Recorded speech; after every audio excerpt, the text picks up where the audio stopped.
Takto vyzerá život 99% ľudí a naozaj to zažil už úplne každý. Som namotivovaný, idem niečo robiť, začnem cvičiť, nedarí sa mi, nejde mi to, nechám to tak a potom sa v podstate buď v tom utopím a prestanem s tým, alebo pokračujem ďalej, vytrvám a začne sa mi dariť. Dostanem to do bodu, keď som fakt dobrý, ale pokiaľ som nedostatočne vytrvalý, tak znova zažijem pád. Znova padnem a keď si to nevšimnem, tak padnem hlboko. A stadiaľ sa ťažko dostáva naspäť.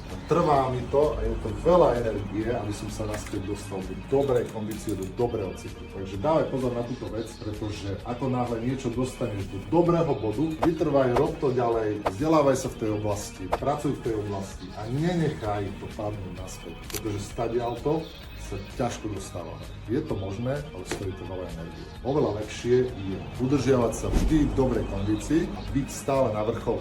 Posúvať tie vrcholy stále vyššie, vyššie a vyššie. Tie vrcholy, aby si vedel, potom nemajú koniec. To isté platí aj pre pády. Ani ten pád nemá koniec. Čiže ty môžeš padať hlboko do nekonečna, ale takisto môžeš vstúpať aj do vyššie. Je to len na tebe, jak sa rozhodneš. A ak chceš aj ty vstúpať do vyššín, tak ma nezabudni sledovať.